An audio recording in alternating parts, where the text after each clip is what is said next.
Chega mais, nação, vamos aqui analisar agora o empate do Flamengo com São Paulo, 1-1. O Flamengo empatou a partida no Maracanã. O técnico Leonardo Jardim falou após a partida, a gente vai analisar aqui. Chega aqui daquela moral, deixa o seu like. Se você não é inscrito aqui no canal, se inscreva e ative o sino das notificações. Vamos lá, créditos, canal Flamengo TV. Jogar com a bola dentro da área não foi penalti e em muitas situações o mesmo lance vai ser penalti, e aqui no Campeonato Brasileiro então vai acontecer várias vezes. E o detalhe, para terminar, da situação do gol deles, foi o único que remata a baliza, em que a gente tem dois erros. O primeiro, falta de pressão sobre o portador da bola, e o segundo, a linha defensiva baixou de forma lenta e permitiu jogar no espaço entre o goleiro e a nossa linha defensiva. Isto para mim foi a opinião que eu tenho do jogo. Jardim, boa noite. Queria tirar duas dúvidas com você, né? Sobre o Ortiz, que está em condição e não foi relacionado, também o De La Cruz, e o Cebolinha, né? Que já é um jogador que deixou claro que está encerrando a passagem dele no Flamengo, mesmo assim continua ganhando oportunidade. Para você explicar, né? Do motivo que o Ortiz e o De La Cruz não foram relacionados e né, o porquê o Cebolinha ainda joga bastante com você. Eu acho muita graça, muitas perguntas sobre o Ortiz, um jogador que fez 2 treinos, e acho que as pessoas como vocês são entendidos no futebol, acham que é normal um jogador que faz 2 treinos voltar a ser opção para um jogo. Eu acho que não. Eu acho que não, porque é um jogador importante, o risco de lesão é grande, e se nós arriscarmos este tipo de situação, eu estou a ser incompetente naquilo que é a gestão. Mas com certeza que há pessoas que acham que no futebol nem sequer é preciso treinar. No futebol há malta que vem de férias e já começa a jogar e está tudo certo. Mas perante as minhas orientações, a minha forma de trabalhar, isso normalmente não acontece. E a gente verifica mesmo os jogadores da seleção que estão com 7, 8 treinos em cima, há dificuldade. O Léo Pereira, no último jogo, já teve a dificuldade, teve que sair antes porque já estava com câimbras. Hoje vimos o Alex também com alguma dificuldade. E, meus amigos, no futebol, se não treinarmos e se não tivermos uma evolução física rápida, não há milagres. Mas com certeza que vocês têm a vossa opinião. Em relação à segunda questão, você verificou que os nossos alas, estamos um pedacinho carentes dos alas, não é? Temos o Plata de fora, temos o Araújo de fora, são 2 jogadores importantes para nós, e nós, para refrescar a equipa, não tínhamos mais nenhum ala sem ser o Cebola e sem ser o Lino, que teve que puxá-lo outra vez para fora, para o exterior. Por isso, quase que nem sequer é uma questão de opção, é uma questão de viabilidade dentro daquilo que nós temos. Nem na formação do Sub-20 temos um ala que possa nos ajudar. E ainda lancei, se ele fosse a opção, se eu achasse que ele era a opção para o momento, ele é que iniciava o jogo e não iniciava o Laurent, que é o nosso jovem da formação. Ok? Não sei se foi claro. Foi? Obrigado. Boa noite. Jardim aqui, Natália Brasil, da Rádio Roquete. Queria justamente perguntar para você sobre o Lohan. É um jogador da base do Flamengo que começou muito promissor, teve alguns problemas e volta a ter bastante oportunidade com você, principalmente na intertemporada. Queria ouvir um pouquinho de você, a sua avaliação sobre o jogador. Com certeza que é um jogador que nós estamos a dar algumas oportunidades, e estas oportunidades também criaram-se devido a termos alguns pontas lesionados, temos outros que foram para a seleção, como o caso do Carrascal, como o caso do Plata, como o caso da lesão do Arrascaeta, e tivemos que migrar um pouco o Lino para as zonas interiores, por isso alguma carência nesse setor do campo, em que nós vamos tentando ultrapassar com lançamentos de alguns jovens ou experiências de uma outra situação. Aqui? Pode ir? Olá, tudo bem? Boa noite, Jardim Isabelle Costa, Canal Gold. Eu queria só entender, porque você fala sobre o jogador precisar de treinos, né? O Léo Ortiz, pela informação que a gente teve, o Léo Ortiz está treinando, ele ontem treinou separado. Então, ele não está na condição física 100% para estar treinando com o grupo, estar sendo relacionado para o jogo. E também perguntar, né, o nosso colega fez a pergunta sobre o De La Cruz, mas você não respondeu especificamente sobre o De La Cruz. Ele está com algum problema físico para não estar relacionado? Não. Em relação ao Ortiz, vou voltar a ser repetitivo, ele fez 2 treinos connosco, ainda estava disponível e fez um trabalho além do treino inicial, porque ele trabalhou com o grupo a primeira parte, depois a parte de estratégia do jogo não foi trabalhada, porque como ele não vinha, não era necessário, e a gente aproveitou com o nosso preparador físico dar um conteúdo físico para que ele ganhe outra condição física, porque o nosso objetivo é pô-lo em condições. Não é trazê-lo para cá sem treinar, porque você deve saber, e você também é informada, um jogador que vai para um jogo, no dia anterior não pode treinar, não é? No dia do jogo também, se não jogar, não vai treinar. Já são 2 dias de paragem. E neste momento de paragem é o que o Ortiz não precisa. O Ortiz precisa é de trabalhar para ganhar o ritmo que nós precisamos do jogador o mais breve possível em condições. Em relação ao Nico, eu fui claro, mas o meu português também não é um brasileiro, e houve aqui más interpretações. O Nico veio da seleção e apresentou-se no clube em condições. O departamento médico fez um trabalho com ele de força, de análise, para uma forças máximas de análise. Isto criou um problema muscular ao jogador, que teve de fora 6 ou 7 dias. Ok? Toda a gente está a perceber, está toda a gente. Durante estes 6 ou 7 dias ele teve sem treinar ou a treinar muito limitado, agora está a começar a ficar bom e agora eu estou a começar a colocar cargas para que ele no futuro possa estar com a gente. E com certeza, quando tenho o Arrasca no banco, ele não vai entrar a meia. Tenho 2 volantes, que é o Saúl e o Everton, para entrar no meio, e não preciso sobrecarregar o banco com jogadores da mesma posição, e por isso também deixamos ele a treinar. Mister, aqui. Roque, coluna do Fla. Eu sei que você não comenta sobre jogadores que ainda não são do seu elenco, ou que não são do seu elenco, mas eu queria saber o quanto que impacta hoje você não ter tido um jogador com as características do Thiago Almada, por exemplo, dentro de um jogo que foi até certamente truncado, como você falou, no início do primeiro tempo, não tinha tanta intensidade, e com muita dificuldade de quebrar linhas com dribles, né? Sendo que você só tinha o Samuel Lino com essa característica ali e ficou até o final. O quanto que para você faz falta ainda não ter um jogador com as características do Thiago Almada, por exemplo, que vem sendo muito falado no Flamengo? Não, vocês sabem muito bem que é uma coisa que eu já referi aqui nas conferências, a importância de nós termos jogadores pontas, porque eu jogo com pontas e hoje, como eu não falo de jogadores que não estão cá, os jogadores estão cá, hoje senti falta do Plata, senti falta do próprio Araújo, que vinha de uma interseção muito boa, tinha sido um jogador que estava muito bem e infelizmente lesionou-se. E com certeza que é muito importante este tipo de jogador que joga entre linhas, jogadores dinâmicos, um pouco o Colinho nesta fase, depois de eu chegar, metê-lo ali no meio campo, ele está a conseguir fazer, mas com certeza que precisamos de mais jogadores destas características para conseguir abrir os blocos.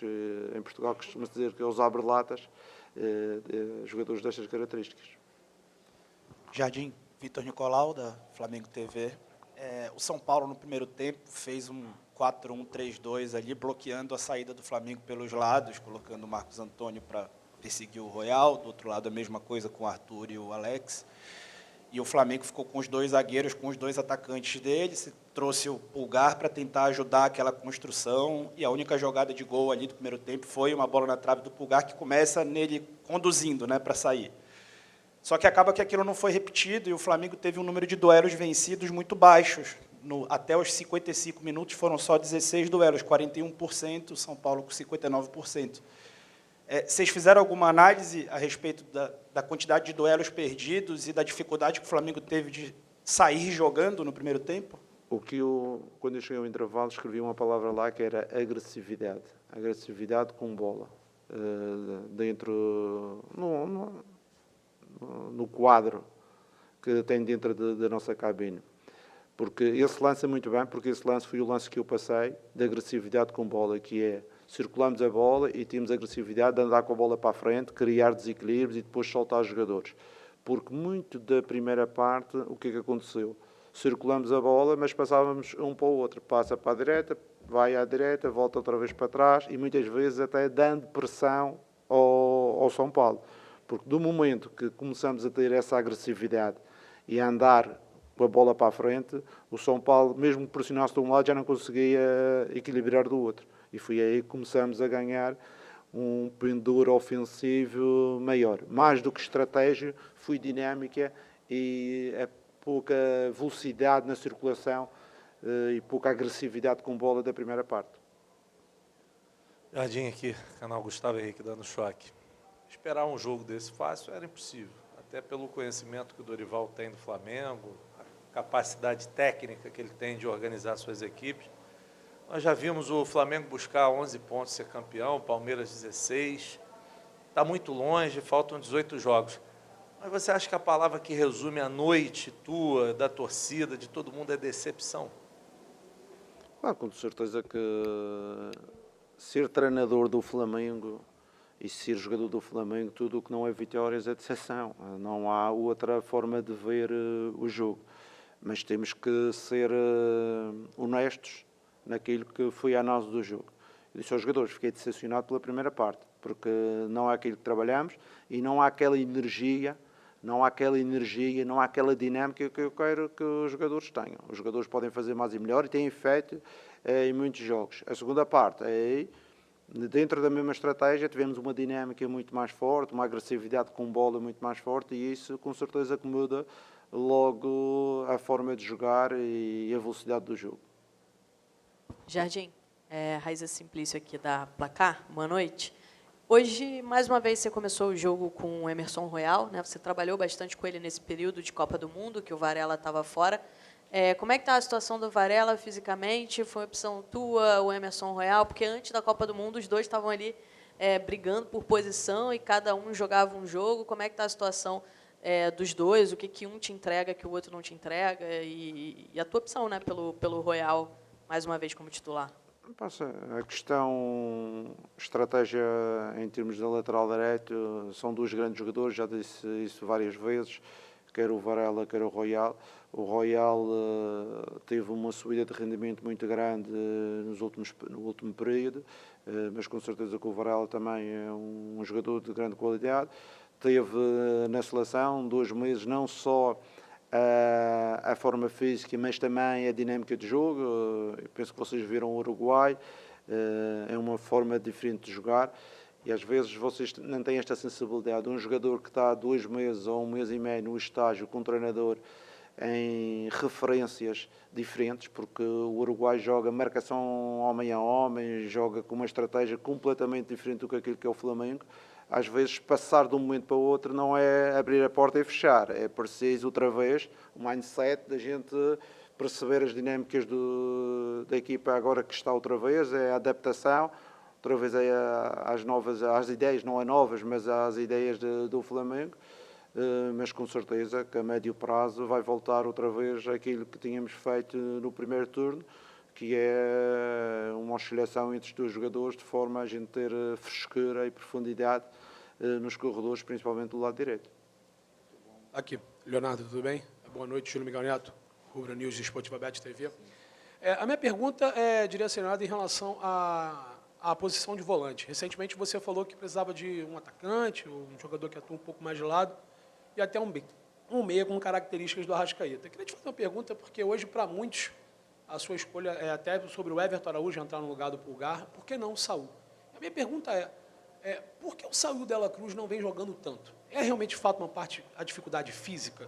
O Flamengo não precisa de um volante para essa posição, porque são 2 estrangeiros, 2 jogadores de renome, 2 jogadores que pouco vêm agregando físico e técnico, dá para ver que fisicamente sofrem, e tecnicamente não conseguem construir.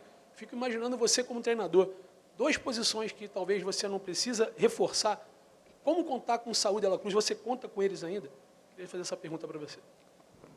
Claro que nós contamos com todos esses jogadores, mas você também, e você acompanha bem o Flamengo, o Flamengo vem de 3 ou 4 meses a trabalhar comigo, 4 meses.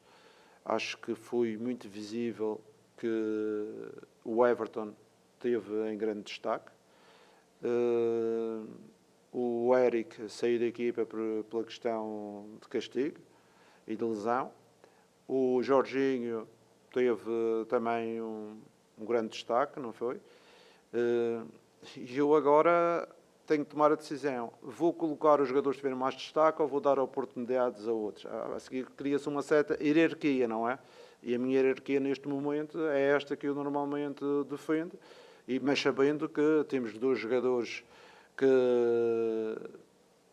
por alguns problemas físicos não conseguiram dar o seu máximo, mas neste momento também é uma questão de hierarquia, como eu falei, em termos do rendimento, porque o que eu vejo é rendimento, não é?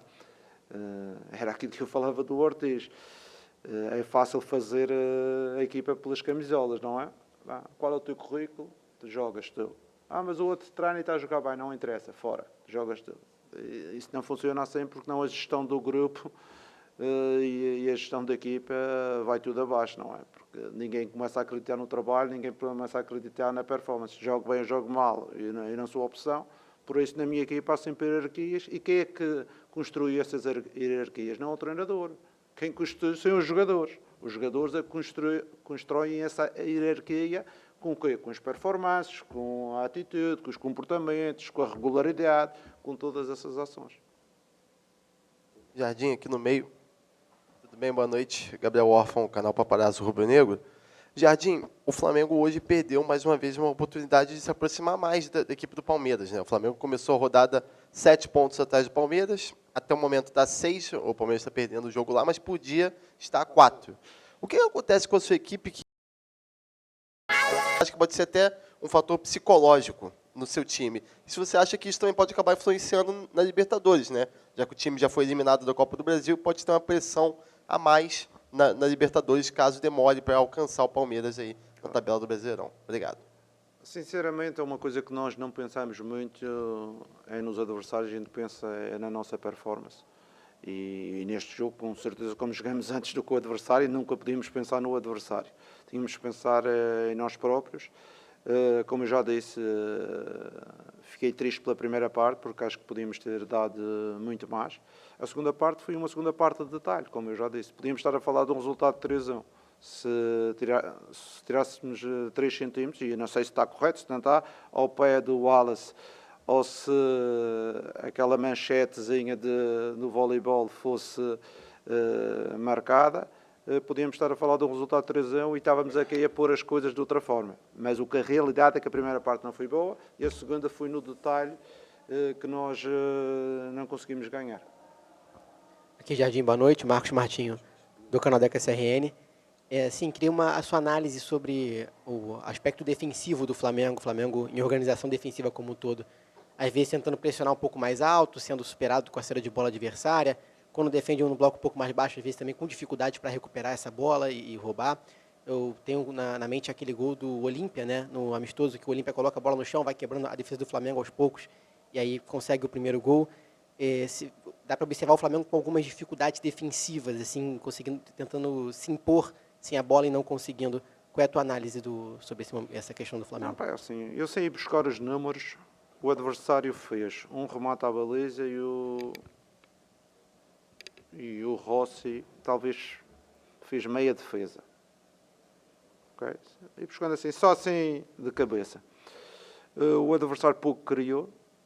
Tem um lance, que é um lance com o central, como eu já vos disse, falta de pressão no central, faz um cruzamento de um quarto do campo e a nossa linha não defendeu. Acho que foi um erro de dividir ali por 2 responsabilidades, mas de resto não vi grandes momentos do adversário. Acho que em termos defensivos tivemos competentes, com exceção deste lance, mas eu acho que a maior dificuldade, volto outra vez a referir, foi a primeira parte muito lenta, apática, sem falta de agressividade ofensiva, e foi isso que disse aos jogadores.